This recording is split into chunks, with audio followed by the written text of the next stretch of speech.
Sir first day మీరు వెళ్లారు. మీరు విజయవాడ వెళ్తుంటే ఇన్ఫర్మేషన్ రావడం వెళ్లారు.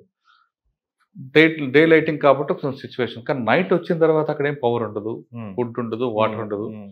ప్లస్ విక్టిమ్స్ ఉన్నారు. ఒకవైపు డిసీజర్ కనిపిస్తుంటారు. ఈ రిలేటివ్స్ వస్తారు. హ్మ్. వాళ్ళని కంట్రోల్ చేయడం హ్మ్. అవును. ఒకటే అయితే వాళ్ళందరికీ వాటర్ మిగతావన్నీ కూడా ఇవ్వడం, ఫుడ్ ఏర్పాటు చేయడం. ఈ ఆపరేషన్ ఎలా చేశారండి? First day sir. Second day, third day, fourth day అంటే ఇంక మొత్తం మెన్ పవర్ వస్తుంటది. మీకు ఆ ప్రాబ్లమ్ ఉండదు. అసలు కరెంట్ కూడా ఉండదు. ఒకవైపు Maoist affected area. Yes. So, అది అంటే చాలా కష్టమైంది. సో, స్టార్టింగ్‌లో ఫోర్స్ కూడా లేదు. ఎవరైతే ఉన్నారో వాళ్ళతోనే మేనేజ్ చేస్తున్నాము. సో, బై నైట్ మాకు కొంతవరకు ఫోర్స్ వచ్చింది. సో, కానీ పవర్‌లో ఉండదు కదండీ! అంటే అక్కడ పవర్ లేదు. కానీ దేవీపట్నం పోలీస్ స్టేషన్ దగ్గర మేము బేస్ ఎస్టాబ్లిష్ చేసాము. సో, ఎవరైతే రిలేటివ్స్ వచ్చారో, ఎవరైతే ఫోర్సెస్ వచ్చాయి అవి అన్నీ దేవీపట్నం పోలీస్ స్టేషన్‌లో వాళ్ళను పడుకోబెట్టాము. సో, అక్కడే వాళ్ళకి ఫుడ్ అరేంజ్ చేసాము. సో, అడ్మినిస్ట్రేషన్ నుంచి కూడా మొత్తం సపోర్ట్ వచ్చింది. అక్కడ ప్రొజెక్ట్ ఆఫీసర్ ఉన్నారు. ఆయన కూడా నాతో పాటే ప్రతిరోజు మేమిద్దరూ కలిసి మా అందరిని సర్దుకొని వెళ్ళేవాళ్ళము. రాత్రి సాయంత్రం అయ్యేసరికి వచ్చేవాళ్ళము. సో, ఆయన కూడా చాలా కష్టపడ్డారు. సో, మొత్తం కలిసి కట్టుగా అందరి కోఆపరేషన్‌తో బాగా కానీ మీకు పక్కనే చేశాం. బోర్డర్ కదండీ! చింతూరు, ఏటుపాక అవును. ఆ అవును. ఎఫెక్ట్ ఏమైనా కనిపిస్తుంది అనుకున్నారా? అవును. అని అప్పటికి ఆ ఏరియాలో మూవ్‌మెంట్ అంటే లేదా? అట్‌లీస్ట్ దేవీపట్నం ఏరియాలో మూవ్‌మెంట్ లేదు. దాని ఓకే. చుట్టుపక్కల కూడా లేదు. హుహు. బట్ అయినా మేము అన్ని ప్రికాషన్స్ అయితే తీసుకున్నాము. అన్ని చుట్టుపక్కల అన్ని patrolling parties, area domination parties పంపించాము. But without any interruption rescue programme 40 days నడిచింది. అంటే ఫస్ట్ పోస్టింగ్‌లోనే మీకు అదొక పెద్ద లెర్నింగ్. అవును. అవును. ఓకే. అది ఫ్యూచర్‌లో జరగకూడదు. జరిగితే మాత్రం అవును. మీకు ఈ ఎక్స్‌పీరియన్స్ యూజ్ అవుతుంది. దాని తర్వాత దానికి ఇన్వెస్టిగేషన్ కూడా చేయడం జరిగింది. సో, ఆ బోట్ ఎందుకు మునిగింది? దానికి ఎవరు రెస్పాన్సిబుల్? ఆ బోట్‌కి లైసెన్స్ ఎవరు ఇచ్చారు? అనేది మొత్తం చాలా కాంప్రిహెన్సివ్‌గా ఇన్వెస్టిగేషన్ కూడా చేసాము. అందులో ఎవరండి ఈ పార్ట్ ఎవరిదండి? నెగ్లిజెన్స్ పార్ట్ ఎవరిది? నెగ్లిజెన్స్ పార్ట్ అయింది. సో, దాన్ని ఎస్టాబ్లిష్ చేసాము. అది కేస్ ఇంకా కోర్టులో ఉంది. సార్ కోర్ట్‌లో ఉంది ఓకే. హ్మ్. దాని గురించి నేను రివీల్ చేయను, డిస్కస్ చేయను. కానీ ఫర్దర్‌గా జరగకుండా ఏమన్నా మీరు నోట్ ఇచ్చారా అక్కడ? అది కూడా ప్రిపేర్ చేయడం జరిగింది. అంటే అక్కడ ఏమేం ప్రికాషన్ తీసుకోవాలి. సో, అంతకుముందు కూడా అదే ఏరియాలో ఆల్‌మోస్ట్ ఎవ్రీ ఇయర్ ఇన్సిడెంట్ జరిగాయి. హ్మ్. 2, 3 ఇయర్స్ ఇన్ సక్సెషన్. అది చిన్న చిన్న ఇన్సిడెంట్స్ జరిగాయి.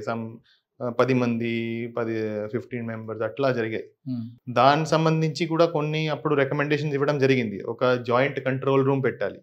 ఆ జాయింట్ కంట్రోల్ రూమ్‌లో revenue, police, fire, other departments, irrigation. Irrigation వాళ్ళందరూ జాయింట్ కంట్రోల్ రూమ్ ఒకటి పెట్టాలి. తర్వాత అక్కడ ఫ్లో ఎంత ఉంది అది మానిటర్ చేసుకోవాలి. తర్వాత ప్రతి ఏదైతే బోట్ వెళ్తుందో దాంట్లో ప్రాపర్ సేఫ్టీ ఎక్విప్‌మెంట్ ఉండాలి. ప్రాపర్ లైఫ్ బాయ్స్ ఉండాలా, రోప్స్ ఉండాలి, లైఫ్ జాకెట్స్ ఉండాలి. సో, అవన్నీ ఇన్ష్యూర్ చేయడము, ఎవరైతే ఎక్కుతున్నారో బోట్ అప్పుడు అందరికీ వేయించి వాళ్ళని పంపించడము, ఇవన్నీ తీసుకోవాల్సిన ప్రికాషన్స్. సో, దాని తర్వాత దాని మీద కాంప్రిహెన్సివ్‌గా ఒక నోట్ ప్రిపేర్ చేసి కూడా ఇచ్చాము. అది ఇంప్లిమెంటేషన్‌లో కూడా వచ్చింది. సార్ నెక్స్ట్ బాపట్లకి వద్దాం. బాపట్ల మీ మార్క్ ఏంటండి? సో, అంటే 2 కనిపిస్తున్నాయండి. మీరు వెళ్ళగానే ట్రాఫిక్ మీద ఎక్కువ ఫోకస్ చేశారు. హ్మ్. తర్వాత మెరైన్ పోలీసింగ్, బీచ్ పోలీసింగ్ కూడా బానే చేశారు. కానీ ఎలక్షన్ మీకు బాగా స్ట్రెస్ వచ్చినట్లు. దాన్ని ఎలా మీరు ఓవర్‌కమ్ చేశారు? సో, అంటే ఈ లాస్ట్ ఎలక్షన్ ఏదైతే మనం ఇప్పుడు జరిగాయో ఐ థింక్ అందరూ అంటున్నారు. చాలా లాంగ్ కెరియర్స్ ఉన్న వాళ్ళు కూడా అంటున్నారు. ఇట్లాంటి ఎలక్షన్ ఎప్పుడు కూడా చూడలేదు. ఇంత ప్రెషర్ ఉన్న ఎలక్షన్ ఎప్పుడు కూడా చూడలేదు. సో, ప్రతి చిన్న ఇన్సిడెంట్, ప్రతి చిన్న ఘటన మీద చాలా చాలా స్క్రూటనీ ఉండేది. సో, ప్రతీది చాలా కేర్‌ఫుల్‌గా, చాలా బ్యాలెన్స్డ్‌గా చేయాల్సి వచ్చింది. సో, అది సక్సెస్‌ఫుల్‌గా కూడా చేయడం జరిగింది. సో, మేము ఎలక్షన్ ముందు అందరికీ స్టాఫ్‌కి, కానిస్టేబుల్ టు డీఎస్‌పీస్ వరకు, అడిషనల్ ఎస్పీ వరకు అందరికీ ఒక ట్రైనింగ్ పెట్టడం జరిగింది. ఆ ట్రైనింగ్‌లో వాళ్ళకి ఎలక్షన్ సంబంధించి అంతా ఎక్స్‌ప్లెయిన్ చేయడం జరిగింది. దాంతో పాటు వాళ్ళకి చాలా క్లియర్‌గా ఇన్‌స్ట్రక్షన్స్ ఇవ్వడం జరిగింది. దట్ ఈ ఎలక్షన్‌లో ఎక్కడా కూడా మీరు ఏమైనా విరుద్ధంగా ఏమైనా చేస్తే దాని మీద ఖచ్చితంగా మీ మీద చర్యలు ఉంటాయి. ఏమైనా మీరు చేస్తే అది మీరు దాచిపెట్టలేదు. అది ఖచ్చితంగా బయటికి వస్తది. బయటికి వస్తే ఖచ్చితంగా మీ మీద యాక్షన్ కూడా ఉంటుంది. సో, ఏదైతే మీరు చేస్తారో, నాకు అతను చెప్పాడు, నాకు ఈ ఇన్‌ఫ్లుయెన్స్ వచ్చింది, ఆ ఇన్‌ఫ్లుయెన్స్ వచ్చింది. మీరు ఏం చెప్పినా తర్వాత అది ఏది కూడా చెల్లదు. సో ఏదైతే మీరు చేస్తారో మీరు మీ రిస్క్ మీద చేస్తారు. మీరు చాలా జాగ్రత్తగా చేయాలి. ప్రతి చోట వీడియోగ్రఫీ ఉంటుంది, ప్రతి చోట మీడియా వాళ్ళు ఉంటారు. Everything you do is under constant watch. And ఏదైనా మీ మీద అడ్వర్స్ వస్తే ఖచ్చితంగా దాని మీద ఫేర్గా ఎంక్వైరీ చేసి మీ మీద యాక్షన్ తీసుకోవడం జరుగుతుంది. సో దాంతో చాలామంది అందరూ చాలా ఒక టీమ్గా ఏర్పడి చాలా బాగా పనిచేశారు, చాలా హార్డ్ వర్క్ చేశారు. అండ్ మాకు ఎలక్షన్ రోజు కూడా కొన్ని మేము పెద్ద పెద్ద ఇన్సిడెంట్స్ అవాయిడ్ చేయగలిగాము, ఆపగలిగాము. ఏమిటండి? ఒకటి, చీరాల ఎప్పుడు కూడా సెన్సిటివ్గా ఉంటుంది. సో చీరాలలో ఇద్దరు కంటెస్టెంట్స్ మధ్య ఆల్మోస్ట్ ఫైట్ స్టార్ట్ అవబోతుంది. సో అది మేము కరెక్ట్ టైంకి వాళ్ళను హౌస్ అరెస్ట్ చేసి వాళ్ళ ఫాలోవర్స్ను హౌస్ అరెస్ట్ చేసి ఆపగలిగాము. సో అది ఒకసారి స్టార్ట్ అయితే ఎక్కడ వరకు పోతుంది, ఎలా పోతుంది, అది కంట్రోల్ ఉండదు. సో అది మాకు కరెక్ట్ టైంకి మాకు ఇన్ఫర్మేషన్ వచ్చింది, కరెక్ట్ టైంకి దాని మీద యాక్ట్ చేసాము అండ్ అది కంట్రోల్ చేయగలిగాము. అదేవిధంగా అద్దంకి నియోజకవర్గంలో కూడా అది ఒక ఫ్యాక్షన్ రిడన్ ఏరియా. అక్కడ కూడా ఒక పార్టీ క్యాండిడేట్ని అదర్ పార్టీ సపోర్టర్స్ కొంతమంది సరౌండ్ చేశారు, చాలా ఎక్కువ మంది. అది కూడా మేము ఓన్లీ మాట్లాడుకొని బోత్ సైడ్ లీడర్స్తో ఫోన్ మీద మాట్లాడుకొని మేము రిజాల్వ్ చేయగలిగాము, వాళ్ళని డిస్పర్స్ చేయగలిగాము. అక్కడ కూడా ఒక పెద్ద ఇన్సిడెంట్ అవర్ట్ అయింది. సో ఇట్లా నంబర్ ఆఫ్ ఇన్సిడెంట్స్ ఉన్నాయి, చిన్న చిన్న ఇన్సిడెంట్స్ ఎక్కడైతే మనకి బయట ఎవరికి తెలియలేదు, ఏమి దాని మీద పెద్ద ఇన్సిడెంట్ ఏమీ కాలేదు, ఎక్కడ అంటే చిన్న ఇన్సిడెంట్ కూడా కాలేదు, కానీ it could have easily converted in to a very very major incident also. So ఎప్పుడైతే మనకి మేజర్ ఇన్సిడెంట్ జరుగుతుందో అది ఇలాంటి చిన్న చిన్న ఇన్సిడెంటే మనం కంట్రోల్ చేయకపోతే, కరెక్ట్ టైంకి కంట్రోల్ చేయకపోతే జరుగుతాయి. సో అది ఐ థింక్ మేము సక్సెస్ఫుల్లీ చేయగలిగాము. సో దానివల్ల నాకు I feel very satisfied that it was done in a very very professional manner. Sir, మీకు బాపట్ల ఎంపీగా పోటీ చేసిన కంటెస్ట్ ఆయన ఎక్స్ పోలీస్ ఆఫీసర్, ఆయన నుంచి ప్రెజర్ వచ్చిందా? లేదు లేదు, ఈజ్ ఎ థారో జెంటల్మెన్. ఆయన నుంచి మాకు ఎటువంటి ప్రెషర్ ఏమీ రాలేదు. సో లేదు లేదు అసలు లేదు.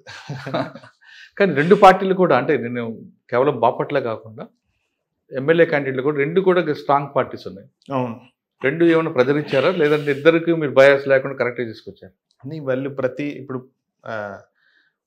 ఆల్మోస్ట్ అన్ని ఆల్ క్యాండిడేట్స్ నుంచి వాళ్ళకి ఎప్పుడైతే ఏదైనా ఇష్యూ వస్తే వాళ్ళు ఫోన్ చేసేవారు. సో ఫోన్ చేస్తే మేము ఇమీడియట్గా I use to talk to them. So వాళ్ళకి ఏం ఇష్యూ ఉందో, వాళ్ళు అదర్ పార్టీ వాళ్ళు ఇది చేస్తున్నారు అది చేస్తున్నారు, వాళ్ళు కంప్లైంట్ ఇస్తారు, దాని మీద మేము ఇమీడియట్గా యాక్షన్ తీసుకునే వాళ్ళము. ఈవెన్ ఎలక్షన్ డే కూడా lot of calls came. So both parties వాళ్ళు కాల్ చేశారు, ఇది జరిగింది, ఆ బూత్లో ఇది అవుతుంది అది అవుతుంది. సో ఇమీడియట్గా అక్కడ ఫోర్స్ పంపించి we are able to resolve the problems. So I think ఏ పార్టీ నుంచి ఎటువంటి అలిగేషన్ లేకుండా, ఎటువంటి బయాస్ లేకుండా మేము కంప్లీట్ చేయగలిగాము. మీరిద్దరు మాట్లాడుకున్నారండి ఎలక్షన్ అప్పుడు మీరు మేడం? యా అంటే చాలా టాపిక్స్ మీద ఎక్కడైనా ప్రాబ్లం వస్తే వి యూస్ టు డిస్కస్. ఇక్కడ ఏం చేస్తే బాగుంటుంది, ఎలా చేస్తే దాన్ని ఎలా డీల్ చేస్తే బాగుంటుంది. సో మేడం ను చాలా హై ప్రెషర్ డిస్ట్రిక్ట్ లో ఎలక్షన్ అయినాక వైలెన్స్ అయినాక పంపించారు. సో అది కూడా ఆమె చాలా ఒక ఛాలెంజ్ గా తీసుకున్నారు, చాలా హార్డ్ వర్క్ చేశారు. సో అంటే ఆ టైంకి అక్కడ వ్యవస్థ అంతా కొలాప్స్ అయిపోయింది. సో చాలా మంది ఆఫీసర్స్ ని సస్పెండ్ చేశారు, చాలా డిమారలైజ్డ్ ఉంది ఫోర్స్, కంట్రోల్ లేదు వ్యవస్థ మీద, ఎస్పీ ఆఫీస్ కంట్రోల్ లేదు. సో ఆ సిచ్యువేషన్లో పనిచేయడం చాలా చాలా కష్టమైంది, చాలా కష్టపడ్డారు. రాత్రి 12-12:30కి వచ్చేవారు, మళ్ళీ మార్నింగ్ 5:30-6కి వెళ్ళిపోయేవారు. సో బయట నుంచి చాలా ఫోర్స్ వచ్చింది, ఆ ఫోర్స్ను ఎఫెక్టివ్గా యూటిలైజ్ చేయడము, తర్వాత ఎలక్షన్లో ఏదైతే వైలెన్స్ జరిగిందో ఆ కేసెస్లో అందరినీ అరెస్ట్ చేయడము, ఈవీఎంస్ డిస్ట్రాయ్ అయ్యి సో ఆ ఈవీఎం డిస్ట్రక్షన్ మీద కేసెస్ ఇన్వెస్టిగేట్ చేయడము, మళ్ళీ ఈ కౌంటింగ్ ఉంది, కొన్ని రోజుల్లో కౌంటింగ్ ఉంది. కౌంటింగ్లో ఏం వైలెన్స్ లేకుండా చూడడము, దాని మీద ప్రివెంటివ్ యాక్షన్ తీసుకోవడము. సో ఇవన్నీ ఒకే టైంకి చేయడం చాలా it was a big challenge, but I think she was able to do it successfully.